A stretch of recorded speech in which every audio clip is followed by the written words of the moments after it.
para além de qualquer convenção.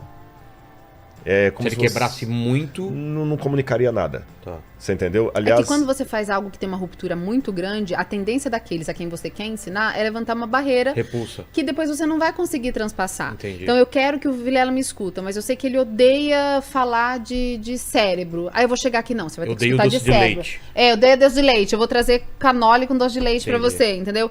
Poxa, você vai criar já de cara uma barreira contra mim que eu não consigo falar mais nada. Então Jesus, ele precisava ensinar. Ele sabia quanto tempo ele teria ali. Ele sabia que não era muito tempo. Se ele fosse quebrar todas as convenções de uma vez só, porque o que ele faz com a mulher no poço, por exemplo, é muito incrível. Do ponto de vista cultural... A samaritana. A mulher samaritana. Vamos dar a história, qual que é? Eles estavam passando, eles estavam voltando pra Galileia, e que não fazia nenhum sentido eles passarem pelo território samaritano, porque os judeus odiavam os samaritanos. Os samaritanos era uma mistura, era uma sub-raça pra eles. Entendi. E eles podiam passar pelo Jordão, por uma região muito mais gostosa, né? Porque o deserto, você viu, é lascado lá. Mas ele resolve passar pelo deserto de Samaria. Não fazia muito sentido, meus discípulos, tá, vamos lá, né? E de repente ele pega e eles param pra comer, estavam com fome, era hora de passar, e Jesus senta num poço, que também não faria o menor sentido naquele momento, porque poço era um lugar muito feminino. Poço?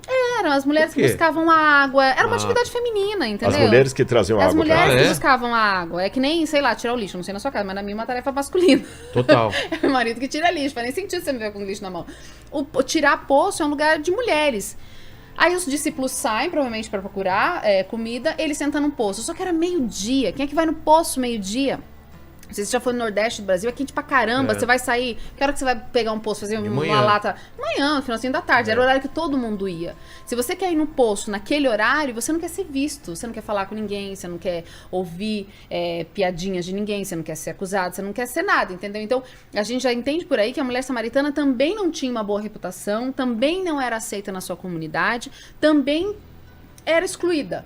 Então ele tá num lugar onde não era pra ele estar, pelas convenções, e ele vai aceitar conversar, quer dizer, perfeito controle do tempo e da hora e do local. Ele senta ali, e eu fico pensando, ele podia ter conversado rapidinho com ela, ele podia ter mandado já, eu te perdoo, vai lá, tal. Não, mas é o tempo perfeito, ele falando com ela tentando reconhecer, tem uma conversa prévia, quem é você? Daqui a pouco ela começa a se ligar, mas esse cara aqui... Ele é estranho, senhor, onde, né? É pra adorar onde? O senhor é rabino, o senhor é um negócio especial. E ele fala quem ele é, fala pra ela, no perfeito momento, a Bíblia fala que os discípulos estavam chegando. Imagina o choque. Eles já não queriam nem passar, eles não queriam água dos samaritanos, eles não queriam pisar, eles tinham nojinho de samaritano. Na Mishnah diz que aquele que come o pão da mão do samaritano é pior do que o que come a carne de porco. Lembrando que judeu não come porco. De jeito nenhum. Era Adjetável, era morte. Exatamente. Caramba. O judeu não come porco. Então aí agora eu vejo o provérbio. Sim, aquele aí... que aceita o pão do samaritano é pior do que o que come a então carne era de o porco. escândalo que Jesus estava fazendo. Só que a missão de Jesus com os discípulos era justamente de ensinar. Claro. Era justamente de fazer com que eles levassem à frente o que ele estava tentando mostrar. Aí eles chegam, ele está falando quem ele é para uma mulher samaritana ao meio-dia. Pelo contexto cultural e histórico, eles já estavam entendendo que não era qualquer mulher, porque tá ali meio-dia, e o que Jesus tá falando com ela? E daí, quando ela fala, entende quem ele é, não, peraí, eu vou correr pra cidade, que eu preciso escutar, porque meu povo tá esperando quem é o Salvador, quem é o Messias. Era a hora dele, de novo, historicamente, ô, queridinha, tem que falar nada não, tá louco, evangelista agora? Eu tô pensando que é quem? E os discípulos olham pra aquela cena em que ele deixa a mulher ir pra falar dele, pra vila dela, vem com um monte de povo e eles ali, mas você tá de zoeira com a minha cara que eu já não gosto desse povo, agora esse povo quer que a gente... E Jesus ainda fala, não, fico com vocês, vou comer com vocês. Era muito discutível. Você tá entendendo? Então é muito. Então Entendi. ele quebra até certo ponto, Entendi. porque ele precisa ensinar, é drástico o que ele faz pros padrões culturais. Mas ele não vai meter o pé na porta, entendeu? Olha que interessante, Fabi falou um negócio aí que me chamou atenção aqui. Aliás, um outro mulher que daria um livro também sobre essa seria a mulher samaritana. Ah, eu tenho vários artigos sobre ela. No início, você falou que ela foi lá pegar água perto do meio-dia, porque ninguém ia, quer dizer que ela era desprezada até pelas outras mulheres, ela ia no lugar que ninguém ia. Mas essa mesma mulher, desprezada, com uma autoestima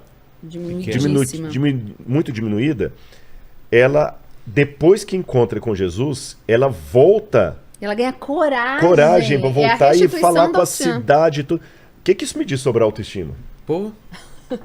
A autoestima ela é restaurável. Uma coisa que muita gente tem por se eu tive uma baixa autoestima na infância, eu fui abusado, eu fui isso aqui, acabou a minha vida. Não, do mesmo jeito que Cristo fala, eu fiz novas todas as coisas, ele restaura a autoestima. E o que a gente vê na Bíblia é uma série de restaurações de autoestima. Essa mulher que se esconde para buscar água ao meio-dia, ela sai gritando para todo mundo, sendo vista, sendo olhada, sendo... Gente, eu achei o Messias, corre aqui, eu achei o Messias. Ele faz uma completa restauração na autoestima dela. E aqueles que nunca tinham crido, através dela, que a Bíblia fala que foi pelo testemunho dela, eles vieram e creram. Que maravilha. A Maria Madalena também a mesma coisa. Eu li aqui esse pedaço que ela ungiu o pé de Jesus ali na casa de Simão. Quando a gente vai para o Evangelho de João, a Maria Madalena de novo vai ungir Jesus. Onde? Só que dessa vez em Betânia, pertinho de onde você foi. Lembra que a gente foi lá no Monte das Oliveiras, que eu mostrei a cidade lá? Atrás de onde nós estávamos, que a gente estava de frente para Jerusalém. Certo. Fabi também já foi para lá. Em frente está Jerusalém, nós estamos no Alto Monte das Oliveiras. Na parte de trás fica a cidade de Betânia. Não é cidade. Na verdade, uma vila, um povoado de Betânia. E ali, Jesus vem poucos dias antes dele morrer. Poucos dias antes dele morrer. Nós acabamos de sair agora da Semana Santa, né? Já celebramos semana passada a Semana Santa. Então ainda está muito fresco na cabeça das pessoas os últimos momentos da vida de Jesus. Naquele momento ali, ela entra de novo na casa e unge o pé de Jesus. E o Evangelho de João conta isso, mas numa outra situação. Na primeira situação, com a baixa estima desse tamanhozinho, ela entra na casa de Simão, implorando a Jesus perdão, misericórdia. Aliás, na verdade, ela nem entra implorando perdão e misericórdia, ela entra mais querendo honrá-lo. Eu tenho comigo no livro, eu coloco, que eu acho que ela deve ter ficado, quando Jesus chegou ali, porque lembra, só Simão que sabia do pecado dela. Então, gente, é muito suspeito. Vamos fazer uma ligação de hoje. Tá bom? Você tá com a moça na sua casa lá. Talvez uma menina de 15 anos, 13 anos, que depois disso a mulher já tinha casada. Então, que a menina tá... essa menina, ela não é mais virgem, não. Mas ninguém sabe, só eu. É porque eu fiz alguma coisa com ela. A situação de Simão denuncia. Então, ela viu que Jesus chegou, ela ficou com vergonha, talvez, se ela encontrou Jesus antes na casa de Levi e Mateus. Mas ela viu que Simão não deu as boas-vindas a Jesus. Ela conseguiu passar por alto de toda a crença limitante dela, o amor dela pelo Salvador, fez ela quebrar. Ela pegou um perfume, que talvez era uma herança de família, foi lá, ungiu os pés de Jesus, começou a chorar, com vergonha, aquela coisa toda. E Jesus fala, calma filho, seus pecados estão perdoados. E dá aquela lição em Simão. Sim. Na segunda situação que ela vai ungir, a gente pode colocar que foi 3 anos e meio depois, praticamente. Porque a primeira unção que ela teve em Jesus foi no começo do ministério dele, lá na Galileia, que você também foi lá. Certo. A segunda unção foi dias antes da morte dele, lá na Judéia, perto de Jerusalém. Entendi. Lugares diferentes, épocas diferentes. Há autores, a bem da verdade, que pensam que foi um momento só. Mas eu acho que são duas bem distintas. Uma foi na Galileia, a outra foi da Judéia. Uma foi no começo do ministério de Jesus, outra foi no final. Aí você pode perguntar assim, mas então no final ela voltou chorando de novo, ungiu, porque ela também caiu em pecado de novo? Não. Ali o motivo era outro. Jesus não estava numa casa de pessoas hostis a ele. Pelo contrário, estavam todos festejando porque Jesus tinha acabado de ressuscitar Lázaro. Há pouco tempo antes ele tinha ressuscitado Lázaro. E agora estava todo mundo otimista porque os que estavam ali naquela casa eram correligionários de Jesus, que estavam comemorando o fato que Jesus finalmente aceitou sair candidato a rei. Estou usando paralelos com a política aqui só para facilitar o entendimento. Pô, esse cara é demais. Se esse cara vier foi o grande pecado, todo né? Vai... Nossa, não vai ter para outro candidato, é ele e tudo. E Jesus nunca queria. Jesus nunca queria. Jesus falou, não, eu não vou. E eles ficavam irados com isso. Até que Jesus um dia falou assim, vamos para Jerusalém que eu vou entrar como rei na cidade. Todo mundo ficou alegre. E ele já arrumou tudo, ó, vocês vão chegar numa casa lá, vão soltar um jumentinho, eu vou entrar em Jerusalém montado no jumentinho. A gente pensa em jumento, principalmente quem é do Nordeste, vai pensar no jegue do Nordeste lá, né, essa aqui é baiana. Não, mas a ideia ali é o seguinte, quando o rei entrava na igreja, na cidade, a cavalo, ele vinha como batalha. Exato. Guerreiro. Se ele entrasse num jumento, ele vinha em missão de paz. Exatamente. Então ele queria entrar. Então assim, beleza, Jesus aceitou. parênteses aqui. Vamos imaginar se nós fôssemos os discípulos, assim, pô, que legal, Vilela, Jesus finalmente, cara, né? Já tô pensando. Esperou esse momento. Nossa, mãe, e era sexta-feira, vamos só esperar vou passar o Shabat. Vou tirar uma selfie dele entrando lá, vou publicar em tudo quanto é. Eu vou pegar o Anás e Caifás, aqueles dois do templo lá, que eram inimigos dele, né? Cara, eu vou bater nesses caras tanto, que no pronto-socorro eles vão passar metiolate com brocha, de tão machucado que esses caras vão chegar lá. Eu também, eu vou arrebentar com os caras todos inflamados. Nossa, a pessoa, você é ministro da comunicação, você é ministro da... o pessoal já fazendo planos. E Maria percebeu que no jantar que deram ali para Jesus estava cabisbaixo, tenso. Todo mundo feliz e ele tenso. Pensativo. Ela pensou assim, todo mundo esqueceu do óbvio aqui. Para você entrar numa cidade como rei, você tem que ser perfumado e ungido. E não tinham feito isso com Ninguém tinha feito isso. Eles estavam tão... Felizes com o depois, que esqueceram do antes. Que esqueceram do antes, do principal. É como uma vez eu dando aula lá no NASP, na Faculdade de Teologia, já tem alguns anos isso. Eu tinha uma aluna, na sala de aula inteira só tinha uma mulher. Agora está mudando um pouco, mas curso de Teologia era bem masculinizado também.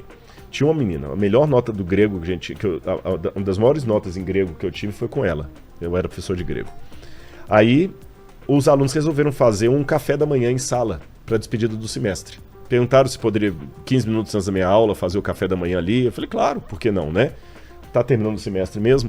Aí cada um trouxe bolo, bolacha, os que eram do internato trouxeram coisas do refeitório e tal. Fizemos a oração, colocou tudo em cima da mesa. Aí ela falou assim, muito bem, gente, vamos começar aqui o café da manhã, mas vocês pensaram como é que vocês vão comer tudo isso? Aí eu olhei um pra cara do outro com cara de tacho assim, porque levou o pão. Não tinha talher. Não tinha nada. Pratos, aí ela fez uma cara bem irônica, eu lembro disso até hoje. Aí ela puxou a bolsa e falou assim, ainda bem que tem uma mulher aqui nessa sala, né? Ela já pensado ela tinha levado todos os talherzinhos de plástico lá, aquela coisa toda. É a mesma situação, né? A mesma situação, ninguém pensou. Pra se cumprir a profecia tem que ser ungido. E ela foi lá e pegou um perfume caríssimo de nardo. Caríssimo mesmo. Uma Nada era mais de um ano de trabalho, mais uns 3 anos de trabalho. Lembrando que perfume no Oriente ainda hoje ainda é uma hoje, coisa e muito na valorosa, época tinha um valor absurdo. Ela pegou e começou a ungir Jesus. Então, na primeira vez, ela ungiu Jesus para dar as boas-vindas a ele no lugar de Simão, que não estava fazendo isso. Tá. Na segunda vez, ela ungiu a Jesus porque foi a única que reconheceu de fato o que significava, já que ele vai ser rei, então vamos tratá-lo como rei. Mas a passagem fala sobre pecado, né? Não, é só de Lucas. A de João não tem a história do pecado. Quando a gente vai para João... Por que isso que eu não entendi? Não, João não menciona nada do pecado. Por isso que eu provoquei. Tá. Será que ela ungiu Jesus de novo porque ela estava em pecado? Não. Essa situação aqui não foi de pecado. Ela ungiu Jesus aqui no Evangelho de João, quando conta aqui... eu vou pegar aqui para você a passagem. Ela unge Jesus aqui, olha... João capítulo 12 fala assim, olha, 6 dias antes da Páscoa, Jesus foi para Betânia, onde estava Lázaro, a quem tinha ressuscitado entre os mortos. Prepararam-lhe ali uma ceia. Marta servia. Interessante essa expressão Marta servia, porque outras passagens do Evangelho dizem que essa ceia foi feita na casa de Simão. Vamos notar aqui. Se foi feita na casa de Simão e Marta servia, então Marta tinha que ser esposa de Simão. Porque era a dona da casa, quem tomava frente do serviço. Entendi. Se ela era esposa de Simão, ele é irmã de Maria, Simão era cunhado. De Maria. Aí você já faz a ligação do que eu falei lá atrás. Então Maria, pegando um frasco de perfume de nardo puro, muito precioso, ungiu os pés de Jesus e os enxugou com seus cabelos, e toda a casa se encheu com aquele perfume. O fato de enxugar com os cabelos era uma coisa normal ou não? Não, normalmente era com um pano mesmo. O fato dela se enxugar com os cabelos era uma forma até mais assim... de humilhação que ela estava dando. Ela estava se humilhando, ela estava se realmente, Senhor, eu estou aqui, olha, que o cabelo era a parte mais assim nobre da mulher. Entendi. Eu estou oferecendo o Senhor. Aí interessante que, como aconteceu na primeira unção, aqui também vai ter uma reclamação, dessa vez de Judas. Porque era muito caro. Como assim ela quebra um perfume e Judas, joga no pé que dele? é o cara que era... Do dinheiro, o cara que manda pelo... Eu sei quanto vale. Quantas pessoas poderiam ser ajudadas com essa grana toda aí? E aí, não vou falar a razão agora, tem um motivo pelo qual Judas reclama disso aqui, porque Betânia era um lugar especial para inválidos. Para pessoas que queriam ir para o templo, mas não podiam ir porque tinha uma doença, uma lepra, alguma coisa assim, ficavam ali em Betânia. E se cobrava o dinheiro dele? Não. Era uma. Sabe quando tem essas casas de refúgio, passagem? cara. Ah, tá, Que pessoas que vão tratar de câncer, Sei. por exemplo, vêm do interior, ficam Ficam ali. lá. É mais ou menos isso que era Betânia. Entendi. E Judas, na verdade, ele queria o dinheiro para ele. Claro. Mas ninguém reclamou questão de pecado ali. Então ela foi a única que reconheceu. Aí, de novo, eu volto pro tema da autoestima.